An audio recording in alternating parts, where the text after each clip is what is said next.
to vote. The governor is going to need your help to get out the vote, all right?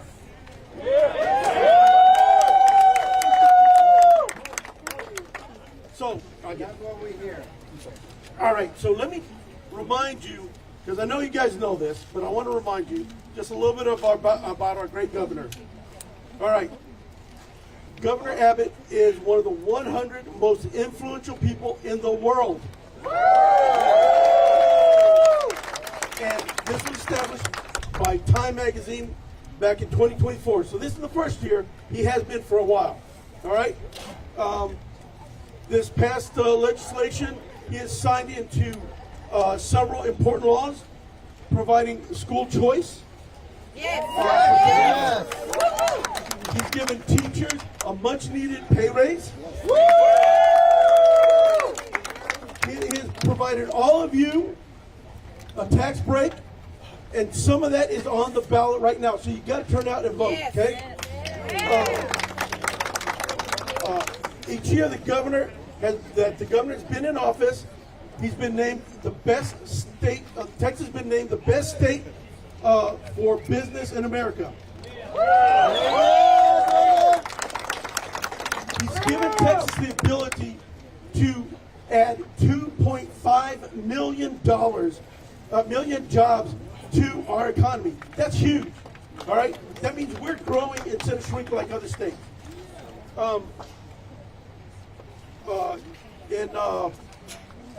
We have 54 Fortune 500 headquarters.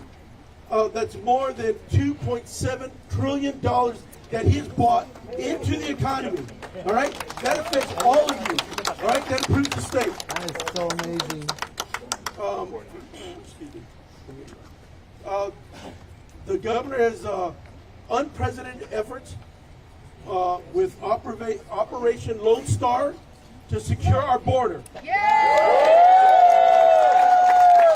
Everyone here knows how bad it was here in El Paso before Governor Abbott forced action and started helping us and saving us all the crime and everything else that was going on.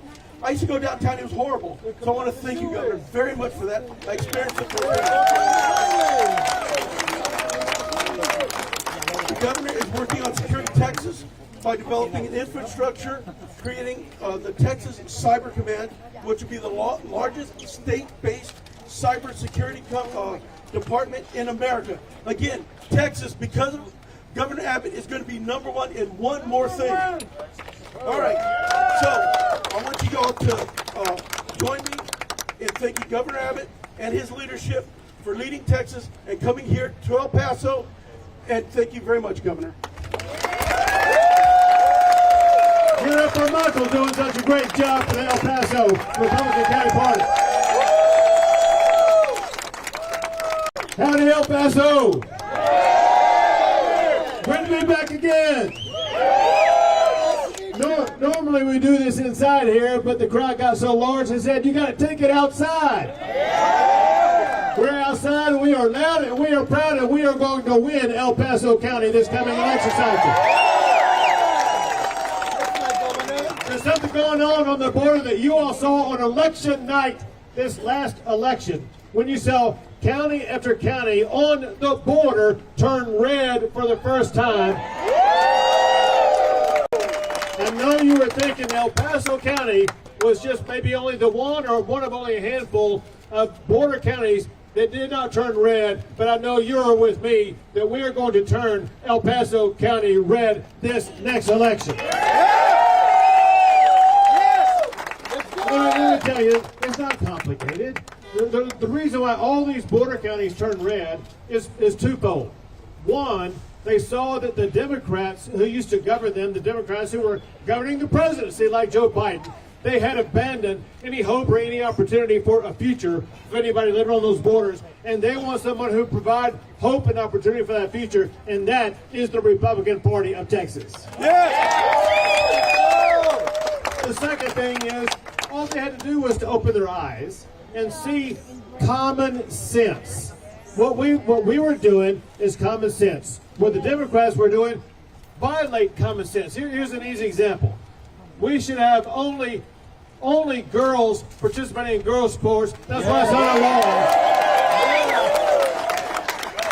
I signed a law, no boys in girls' sports in the state of Texas. That's why it's Republicans who are against these open border policies. It's Republicans who will secure our border and deny illegal entry into the United States of America.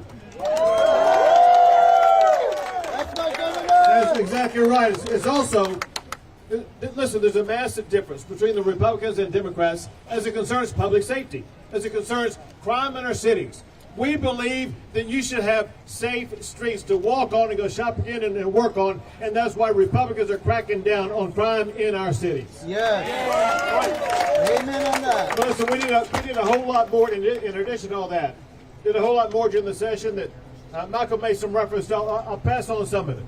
One is, for the first time ever, Texas joined the other Republican states across the country, and I signed the largest Day One school choice program in the history of the United States of America. Let me tell you what this does. So for those who don't understand all this, I want to boil it down for you. School choice, first of all, it empowers parents.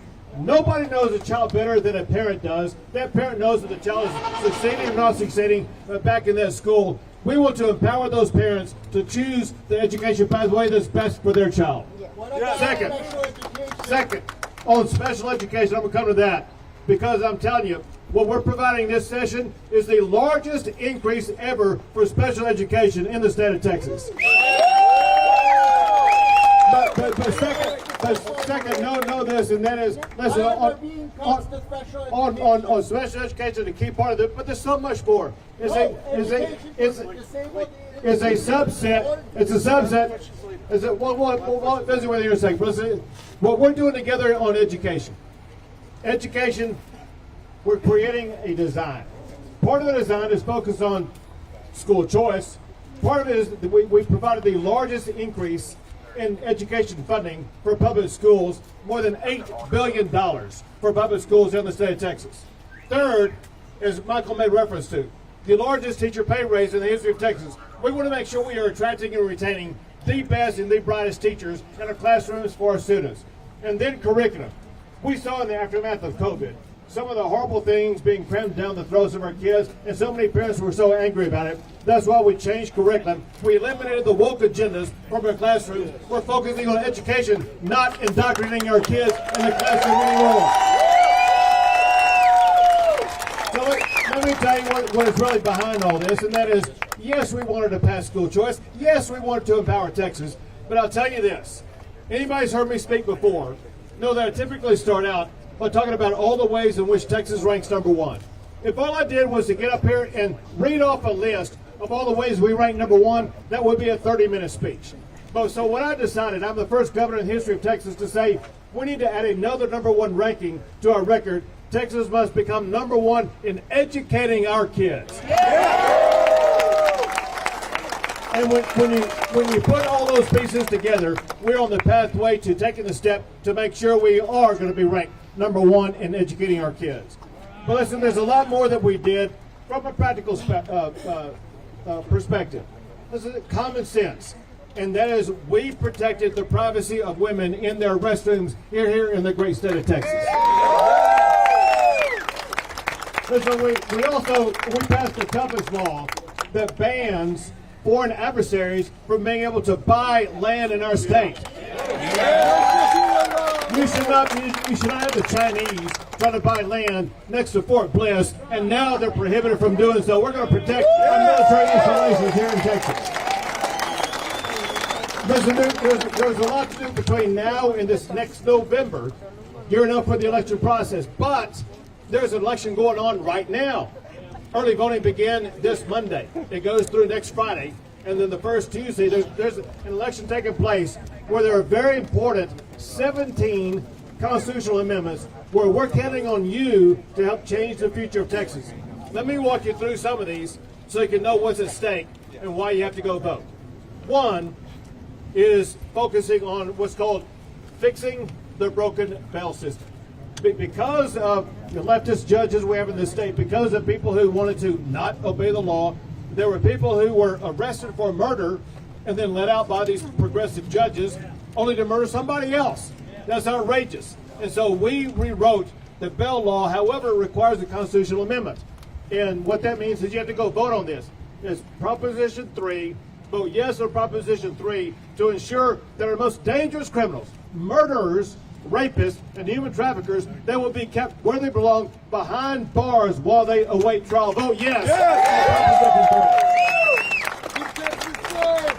Another one that's essential to our future, and y'all may be dealing with this out here in El Paso, and that is we have a growing population, growing businesses, but dwindling water supply. We need to improve our water supply in Texas. Yes. Proposition 4 is to increase that water supply. We're using $20 billion, not a single penny more in taxpayer money. We are prioritizing our budget, like you have to prioritize your budget. We are prioritizing our budget, saying water is important, and we want to use this $20 billion to make sure that half of it will be used to fix broken and leaking pipes. The other half will be used for new water sources to make sure that future generations are going to have access to water. So vote yes on Proposition 4. Another one, now this makes sense, right? We should only have voting in our elections United States citizens.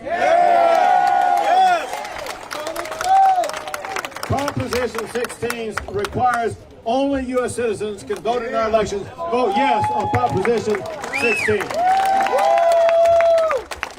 Now I'm going to tell you there's a way you can oversimplify all this. I can go through all of these. However, you can just go vote yes on every single one of these 17 ballot propositions. And if you need a better reason why, I'll tell you this. And that's because more than half of these propositions either abolish taxes or cut taxes. Let me give you several examples. We want to make sure there's no capital gains tax. There's a proposition that will completely ban a capital gains tax. We want to make sure there's not a death tax or inheritance tax in the state of Texas. There's going to be a confusing worded proposition on there. It's Proposition 6. Anyway, Proposition 6 says it wants to ban an occupations tax on financial institutions. Bottom line, we don't want an occupations tax. We don't want your financial industry to be taxed. So vote yes to ban those taxes on Proposition 6. And the last one I'll tell you about, listen, our small businesses are the most important businesses we have. Like the one we're in front of right now.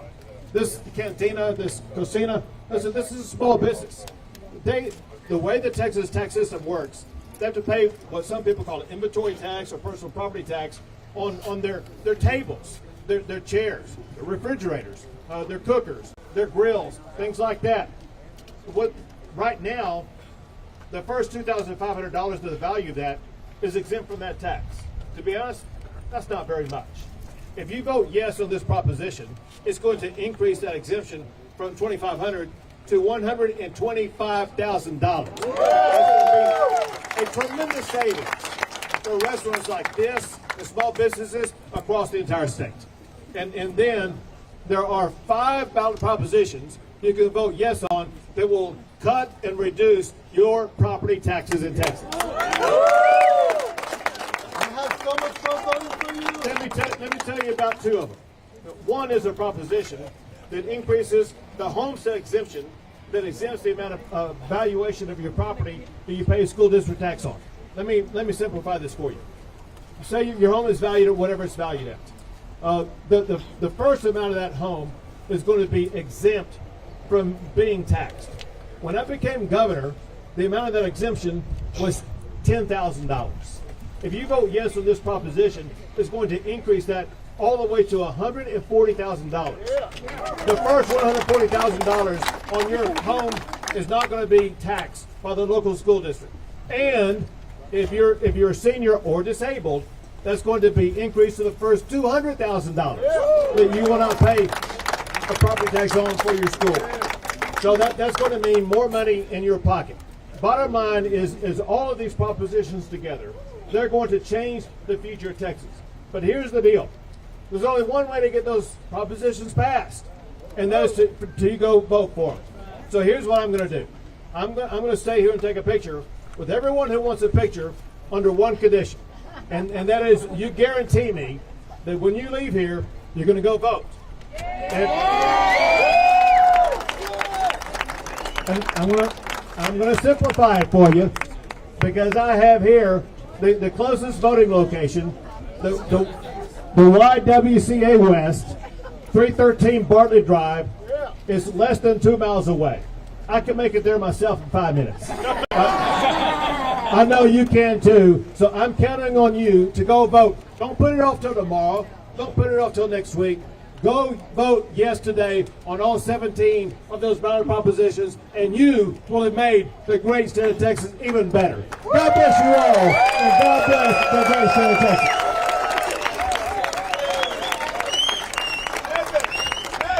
So we're going to get pictures. We're starting from right over here, right, and we're working this way. Everybody else, I'm sorry, we're starting right over here. Starting on the right side. Y'all sit here, and I'll pull you guys whenever it's time for the I'll come bring you guys up. Yeah. Okay.